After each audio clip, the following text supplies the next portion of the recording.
Thank you very much to Dana James in organising this at Flight Club today. Hugely appreciated of those guys. Who's been to Flight Club before? Who's eaten, drank and played before? Whether you're 5 or 75, people love eating, drinking and playing. And that's kind of what inspired Steve and I to come up with Flight Club. For us, we're very unique, I think, in terms of kind of business owners or founders, in that we could have absolutely no idea how to run a hospitality business, absolutely no idea how to run a business full stop, really. So I suppose the key kind of part of my presentation this afternoon is people, really. Or I can't remember who said it, I did try to Google it on the way over, but always be, for us, is our motto, always be the most stupid person in the room, otherwise you're in the wrong room, suck everything you can out of that room and then move on to the next room, because you're constantly learning, there's so many more rooms to get into. So that's kind of first off, and we take what we do very seriously, but we don't take ourselves too seriously. So in terms of our business, kind of people are central to that, and our culture is kind of really central to that, and that is kind of why we've been so successful today, because of our people. So to just give you a bit of a background, Steve and I drove a fire engine around the world for charity in 2009. This was in the memory of his father, who passed away with lung cancer. And for us, we hadn't driven a fire engine around the world before. We had no idea about logistics, about borders, about vaccinations, fixers at both sides, marketing, how to pay for it, so on and so forth. There was a multitude of functions that we had to set up. There was a multitude of things that could have gone wrong at any point, which would have completely killed the expedition. But we left in July 2009, exactly a year to the date that Steve's father passed away, and we arrived back 9 months later in Greenwich. We're in the Guinness World Book of Records, longest circumnavigation in a fire engine, raised £120,000 for charity. So then after that, we went back to our day job, and we thought, actually, if we've approached driving a fire engine around the world, you can pretty much do anything, because you do forget how strong your network is. So part of your being here today is you do forget actually the value of your friends, family and colleagues, and how much value each of you can add to each other. I think the old adage is we're only 7 people away from knowing the Queen.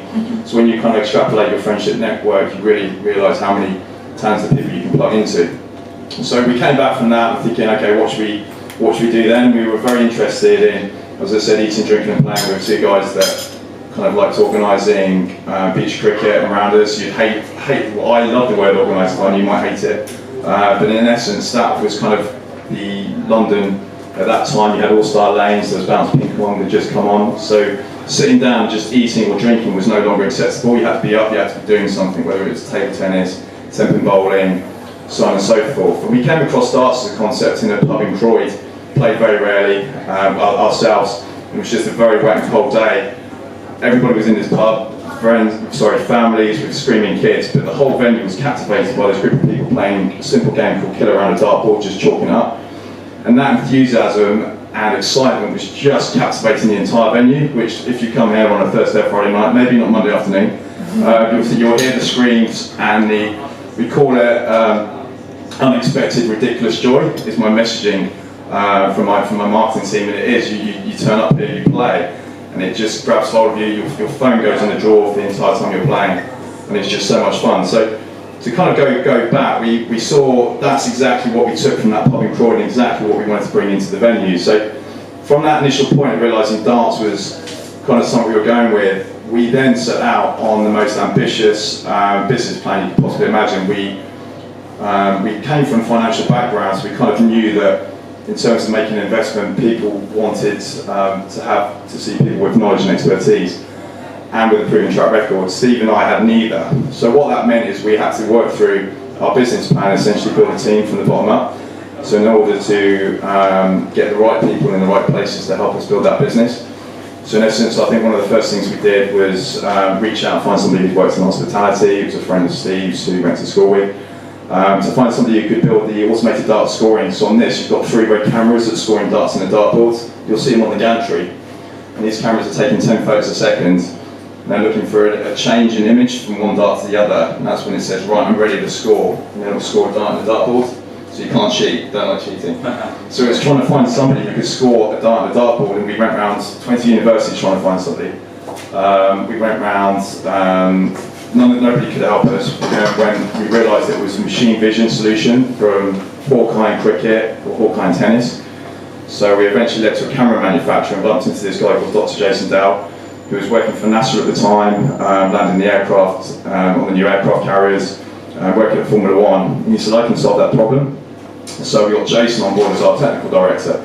And slowly by surely, we're just building the building blocks to building the team together. It got to a point where, we weren't two guys that with the amount of cash to sit on, so we had to fund this somehow.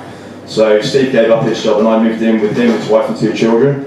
So I sold my flat and we were properly all in. I mean, poor Amy's the 3rd co-founder, if I'm completely honest. So their children were 6 months and 18 months. Entirely irrelevant, but I'm just happy that their 3rd word was Paul, so it's Mummy Daddy Paul. So I carried on working and shared my salary with Steve, and Steve worked on it full time. During that period, we built up the business plan. We did over 200 focus groups. In terms of this configuration, this layout, it's not accidental. All this is ergonomically designed in terms of eating and drinking. Where you're perching there, you'll perch where you're not exactly comfortable, but you're not uncomfortable, you're up, you're ready, you're energized. And that was important to us, if you're energized. If you're a lady in the hills, you can swing your legs. It's important for that, where we knew bus stop seating is very uncomfortable if you've got heels on. So on and so forth. So that was a kind of unique detail that we kind of took it down to. And then towards the end, we couldn't get anywhere with landlords or banks, so we approached a guy called Alan Breeden, who was CEO at Bounce Ping Pong. So in terms of banks, landlords, and adding some covenants to our business plan, that enabled us to kind of get that over the line. So we raised, we called it playground funding, so we raised the 1.2 equity and about 600 debts in the end. We raised 1.2, we called it through playground funding for our friends and family, put the hat around, sort of telling one mate that they put this in and they put this in. So that kind of took us up, I suppose, to the launch in October 2015. So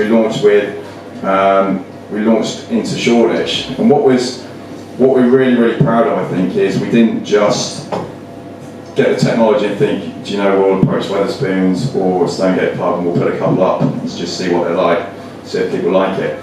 We knew darts had this image in the UK of 2 people like me playing, and it was how do you turn that into kind of a premium experience, because we knew from our focus groups, we knew from our market research, and going back to what I said at the start, people love eating, drinking and playing. It just happens to be darts here. It could be anything. But what was unique about the darts experience is if you're playing, it's gameplay. If you're playing tempo bowling, some people are guttering the ball, some people are scoring strikes. So half you're enjoying yourself, half aren't. If you're playing table tennis, initially everybody will have a go, and then within 5-10 minutes, you're left with the 4 keen people who are hitting the table, who are playing, so everybody's not playing. Where with darts, because of the way we set up the gameplay, because the focus groups, we didn't want that for darts. So it doesn't really matter if you haven't played before. Kind of, we approached it that anybody could play, anybody could win. So there's certain things we did with the game, certain things we did with the throw lines. So I'm going off tangent there a little bit, but just to, in terms of the actual product itself, the gameplay was absolutely kind of central to what we were doing. So going back to kind of 2 people like me playing, it wasn't only kind of investing in the technology and saying, okay, we've cracked it, we can score a dart in the dartboard, which on its own is actually quite impressive. I should say it's very impressive that Jason did it, Dr. Jason Dow. But we went all out, so we had a 7,500 square foot venue at the edge of Shoreditch. We hired Russell Sage Studio, who had done the goring. We made sure we had a premium food and drink offering kind of right from the get-go. So when we launched, because of the focus groups we've done, because of the UAT testing we've done, because of the amount of time and effort we put into kind of our, again, to the people we kind of got in place, a lot of it we're giving their time and money for free in terms of our friends and family network to kind of get the marketing, the brand, everything really slick from the get-go, so it felt a very mature product. And then we launched. And as kind of you're rightly saying, Dan, normally, you launch and it's then kind of, okay, what happens next? And the first bit is kind of a bit of squeaky bum time. It's like, how are people going to come? And I suppose, again, we relied on our friends and family network in London. We made sure that everybody had been in the focus groups. We've got all their emails. So we made sure that we were pretty kind of booked up certainly for the first few weeks. But once kind of word spread, and once we had a nice little bit of coverage in kind of the media, it kind of took off. And it took off in a way that we kind of had never envisaged. It was quite spectacular, really. So during this time I was still living with Steve, so Steve was very much running the business, with a guy called Dustin Acton out of Shoreditch. We employed our first employee in January, our marketing manager, who's now head of marketing. Started in January, and we then started looking at the organisational structure in terms of what functions do we need to cover off, what we're good at. And going back to the point I was saying at the start, always be the most stupid person in the room. It was trying to prioritise for us what bit we had to cover off first and why. Where could we spend the money, where could we get away with it? And it was really, really tough at points, because I'm a perfectionist. I love structure and framework, and I love prioritisation, but if we were trying to employ, it's very, very important that you employ that 80-20% rule, that you just got to let 20% go and not worry about it, and just focus on that, on the 80%. Sorry, the wrong way around. Is 20% made a big difference to the business? You've heard this before, but that was really, really key for us. The thing we did really, really right from the get-go as well is trying to understand like who we were as a business and what we were doing, because it would enable us then to attract quality people and enable us to kind of project to the outside world who we were and what we were doing. So we went through a process of creating our vision, mission, and values. So bearing in mind, we launched in October 2015. In March, with the venue, we call it the support team. Head office, we call it support team. We came up with our vision and mission, kind of revolution. I can't say them off the top of my head, but it's revolutionising traditional pastimes. But our values, which are absolutely key to what we do: warmth, passion, innovation, and togetherness. So whenever we employ anybody now, or whenever we're in the business, how we talk to each other. So, for example, there's none of this one-upmanship bullshit is there about kind of, oh my god, the founder's in here. Everybody should talk to each other exactly at the same level. So that was very, very important that we create that culture from the get-go, that it felt like it's not really for me to say, but there is an ethos here that's the Flight Club family. And I'll come back to how we've managed to maintain that, which is very, very key in what we've done. The second is innovation. So with all the technology, we've been very innovative as a business. Right from the get-go, we've also been very innovative in everything else we've done. So from the people perspective, again, way back in March April, after we did the original values, vision, mission thing, we set up a training academy because we knew we had massive growth aspirations. We knew that in order to do that, we had to somehow retain its DNA and carry that on into future bars. So we set up a training academy. So if you're a supervisor or duty manager or an HM in Shoreditch, we employed outside people to come in, train our guys to help them get to the next level. So that was incredibly important to us, and a lot of credit has to go to kind of Dustin Acton for setting that up. As well as that, what we did was in the product itself, because normally I would say you look after the products, everything takes care of itself. But I think if you look after the people look after the product, everything then takes care of itself. So in the product, we set up in Shoreditch 12 individual playing areas. Didn't connect them together because we were worried about cyber security, didn't have enough money. So kind of the first thing we did was join them together. So you'll see downstairs is a darts counter ticking up. So we threw our first 100 millionth dart, I think 2 weeks ago in Victoria. Funnily enough, it was in Victoria at 7 PM on a Saturday night. What are the chances? Didn't flush that. Can you edit that bit out? So we threw our 100th minute dart, but it was innovative. We didn't just, okay, we scored a dart on the dartboard, aren't we amazing? We're done. Shoreditch is ticking over, thank you very much.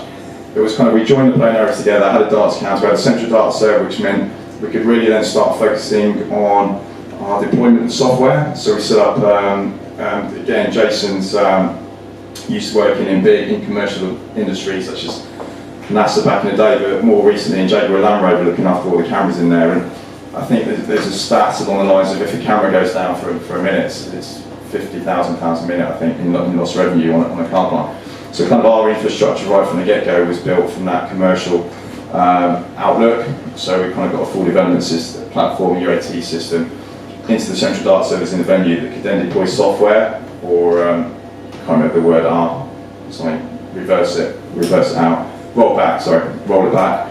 So we had a very sophisticated way of rolling out technology. Since then, going back to so with the people bit and the innovation in terms of the academy, I suppose in terms of the tech as well, we've innovated. We've got some tournament software that you'll probably see later on. We've got Flight Club Stories. So these little cameras here, this is what Sky Sports does on a Saturday afternoon. so it films you if you do something in the game. It will say, we'll see that again, and it can see you at the hockey throwing, and it will show what you've done, and it will show the replay and your reaction, but most importantly how upset everybody else is behind you about what you've done. And then you get emailed that. And I suppose, not to want to get too far ahead of myself, is during this time as well, I said innovation being a key part, we're launching a new concept. We're on site at the moment in Canary Wharf. Who's played shuffleboard?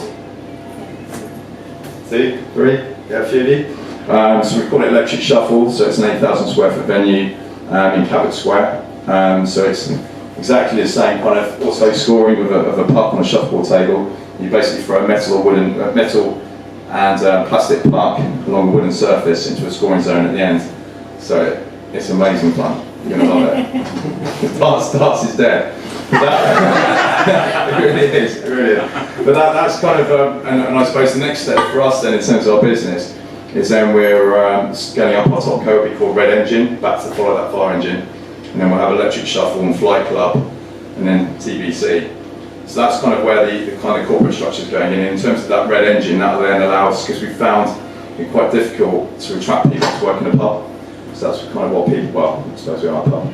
But we kind of see ourselves as kind of a creative tech agency and a hospitality wrapper. And then going back, what am I doing for time, guys? Plenty time? So in terms of the other bit I spoke about, people and product, I suppose the other bit is the infrastructure business itself. We're very quick to kind of look at how we're working, and particularly when you're building a business, change has been really, really challenging for us. Particularly the speed of change, and even though people's jobs aren't changing, it does bring a lot of fear. And one of the first early appointments we did in 2017 was people's operations director, in terms of working with our guys on that. And the pace of change still is challenging because you have to make decisions quickly. You can't always loop people in at the right times. What helped enormously with that was an adoption of Microsoft Teams. I don't know if you use Microsoft Teams, but it's an incredible piece of kit. It's just part of the Microsoft suite, where essentially it's an internal messaging platform. So underneath that, we built an infrastructure out using the Microsoft products. All our folders are in SharePoint, because the creative team like Macs and they don't like SharePoint, got a physical server that's being plugged into that. And there was a case of then making sure our EPOS system then plugged into SharePoint, plugged into our bookings reservations platform. We're just in the midst of putting in a CRM platform, Microsoft Dynamics. And why I'm getting really excited, because I love data, I'm just about to see Power BI, our reporting suite, sitting over the top of that, in terms of getting dashboards for management information, having the bookings information, having the people's information from the HR team, having the information from the zonal system. It's going to be incredibly powerful and able to help us make decisions kind of going forward. So I suppose in terms of our rollout plan and what we're doing as a business, this was our second, how long have I got, guys? 5 minutes? Yeah, 5 minutes. So in terms of Shoreditch came online in October 2015. Bloomsbury, this venue here was, I'm sure some of you came here back in the day, it was a horrible, horrible place. A place of not very nice people were here before us. So this came online in April 2017. And then we had opened 3 venues last year. So we signed our first license deal just after we opened in Shoreditch. So Chicago opened in May 2018. And that was challenging for us in essence because we had to set up kind of brand guidelines. We had brand marketing PR guidelines. Again, set up on a platform called Frontify, and kind of managing that and trying to understand how much flex you give a business that's operating in different jurisdictions was again quite a learning curve for us. But the Americans loved us, and they're currently on site in Boston at the moment for the second venue in America.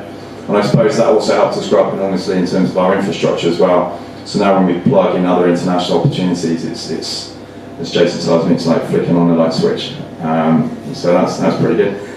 We opened up in Manchester in, again, October 2018 last year, in Victoria in 2018 last year.